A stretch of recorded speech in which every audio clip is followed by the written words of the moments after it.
नमस्कार, आप देख रहे हैं मोबाइल न्यूज 24। मैं हूं नीरज कुमार। वक्त हो गया है दिन भर के बड़ी खबरों की।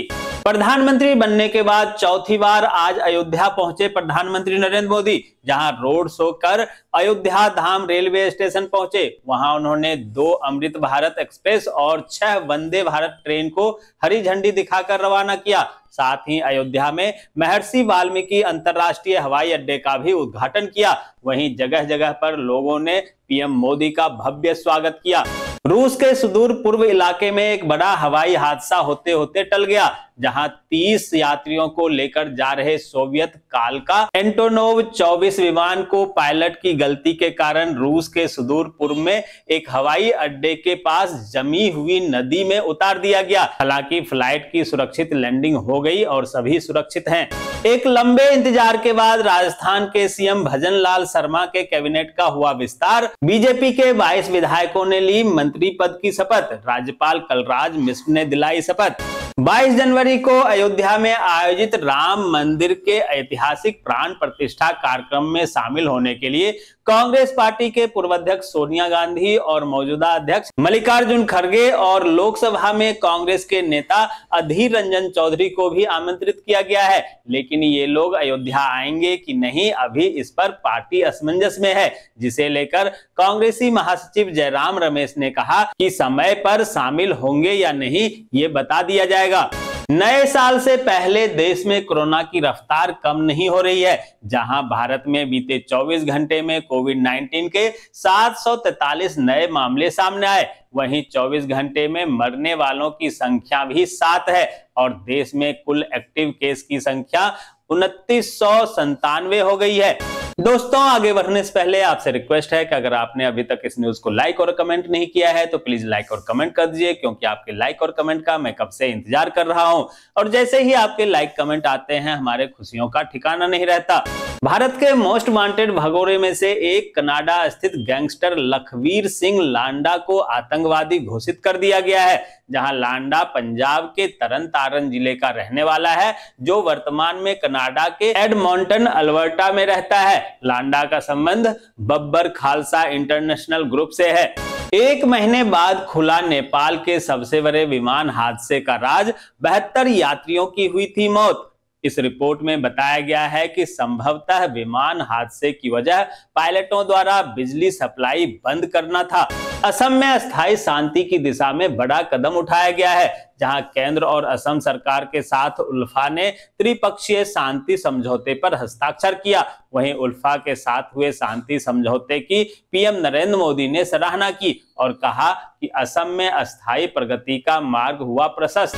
दिल्ली से अयोध्या के लिए रवाना हुई पहली विमान में भक्तिमय हुए यात्री। हनुमान चालीसा का किया पाठ। बता दें कि प्रधानमंत्री नरेंद्र मोदी ने आज अयोध्या दौरे के दौरान रामनगरी में महर्षि वाल्मीकि अंतर्राष्ट्रीय एयरपोर्ट अयोध्या धाम का उद्घाटन किया और इसी के साथ दिल्ली से गो एयर का एक विमान अयोध्या के लिए रवाना हुआ। जदयू के राष्ट्रीय अध्यक्ष पद से इस्तीफा देने के बाद पूर्व अध्यक्ष लल्लन सिंह ने मुख्यमंत्री नीतीश कुमार से मनमुटाव और नेतृत्व परिवर्तन के लिए विधायकों को तोड़ने की चर्चा को पूरी तरह से खारिज कर दिया। लल्लन सिंह ने कहा कि उनके और नीतीश कुमार के बीच जो विश्वास का संबंध है, उसके लिए किसी के प्रमाण की जरूरत नहीं है। वह भाजपा के इस नैरेटिव से बिल्कुल परेशान नहीं है। 10 दिन के विपसना के बाद दिल्ली वापस लौटे केजरीवाल। ट्वीट कर कहा, अब नई ऊर्जा के साथ जनता की सेवा करेंगे। लुधियाना के माहिलपुर के कस्बा खानपुर में ड्रग्स बेचने को लेकर 2 गुटों में हुई गैंगवार। जिला संघर्ष कमेटी के अध्यक्ष करमवीर वाली ने बैठक की और उन्होंने कहा कि माहिलपुर के कस्बा खानपुर में हुए घटना ने साबित कर दिया है कि पंजाब में नशे के कारोबार के वर्चस्व को लेकर गैंगवार हो रहा है। गैंगस्टर बेलगाम होते जा रहे हैं और पुलिस पर भारी पड़ रहा है। हरियाणा के नूह में कोर्ट के आदेश पर कब्जा हटाने के लिए गए नायब तहसीलदार के साथ कब्जाधारियों ने जाति सूचक शब्द का इस्तेमाल किया और गाली गलौज किया। अब रवि कुमार नायब तहसीलदार ने इस मामले में रोजका मेव थाने में वरुण पवार, विक्रम पवार, बदलू राम और योगराज सेवाराम के खिलाफ शिकायत दर्ज करवाई है। उत्तराखंड के बागेश्वर में हीटर से आग सेकते हुए लगी आग। पूर्व सीआरपीएफ के कर्मचारी की गई जान। शोक में डूबा परिवार। झारखंड में अपराधी बेखौफ होते नजर आ रहे हैं, जहां अपराधियों ने बरियातू थाना से 1 किलोमीटर की दूरी पर रिम्स कर्मचारी की गोली मारकर हत्या कर दी। छत्तीसगढ़ भाजपा ने लोकसभा की सभी 11 सीटों को जीतने के लिए बड़ी रणनीति बनाई है। क्योंकि विधानसभा चुनाव जीतने के बाद बीजेपी और उत्साहित है और भाजपा को उम्मीद है कि वह राज्य की सभी सीटें जीतेगी। मध्य प्रदेश के सीहोर में आरएसएस कार्यालय पर आधी रात को हुआ पथराव, पुलिस कर रही है मामले की जांच।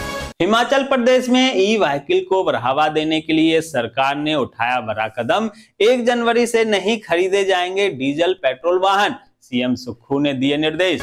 जम्मू कश्मीर में नेशनल कॉन्फ्रेंस के चीफ फारूक अब्दुल्ला ने राम मंदिर बनाने के प्रयास करने वालों को बधाई दी है। उन्होंने कहा कि भगवान राम केवल हिंदुओं के नहीं, वो दुनिया में हर किसी के हैं। साथ ही उन्होंने कहा कि भारत में भाईचारा कम हो रहा है और इसे पुनर्जीवित करने की जरूरत है। केंद्र की नरेंद्र मोदी सरकार ने सीएम ममता बनर्जी की प्रिय परियोजना कन्याश्री को उजागर करने वाली बंगाल की प्रस्तावित गणतंत्र दिवस की झांकी को 8 साल में तीसरी बार खारिज कर दिया है। इससे तृणमूल कांग्रेस केंद्र सरकार के खिलाफ हमलावर हो गई है और इसकी आलोचना कर रही है। बता दें कि इससे पहले केंद्र सरकार ने दिल्ली और पंजाब की झांकी को भी खारिज कर दी थी। महाराष्ट्र के पूर्व मुख्यमंत्री और शिवसेना यूवीटी के अध्यक्ष उद्धव ठाकरे ने कहा है कि उन्हें अगले महीना अयोध्या में राम मंदिर के उद्घाटन समारोह का न्योता नहीं दिया गया। उन्होंने आगे कहा कि राम मंदिर जाने के लिए मुझे न्योते की जरूरत नहीं है, क्योंकि राम लला सभी के हैं।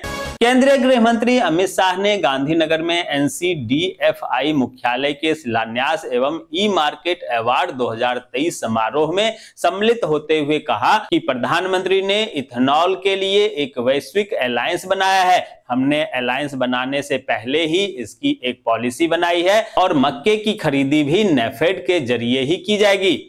सर्दियों में सबसे ज्यादा इम्यूनिटी बूस्टर फल संतरा को माना जाता है। यह विटामिन सी और फाइबर युक्त साइट्रिक फल है, जो हमारे इम्यूनिटी को बूस्ट कर हमें अंदर से मजबूत बनाता है। इसलिए सर्दी के इस मौसम में संतरे का सेवन जरूर करें। स्टील अथॉरिटी ऑफ इंडिया की ओर से भर्ती निकाली गई है। उम्मीदवार 11 जनवरी तक आधिकारिक वेबसाइट cell.co.in पर आवेदन कर सकते हैं। दोस्तों, मैं देख पा रहा हूं कि आप में से बहुत सारे लोगों ने न्यूज को लाइक किया है और कमेंट भी किया है, लेकिन अभी भी बहुत लोग बाकी हैं जिन्होंने न्यूज को लाइक और कमेंट नहीं किया है। उनसे भी आग्रह है कि प्लीज प्लीज प्लीज वे भी न्यूज को लाइक कर दें, कमेंट कर दें, साथ में शेयर भी कर दें। तो ये थी दिन भर की बड़ी खबरें। ऐसे ही खबरों से अपडेट रहने के लिए चैनल को सब्सक्राइब कीजिए, नोटिफिकेशन बेल को दबाइए, वीडियो को लाइक कीजिए और ज्यादा से ज्यादा शेयर कीजिए, ताकि देश और दुनिया के तमाम खबरों से आप और आपके जानने वाले रह सकें अपडेट।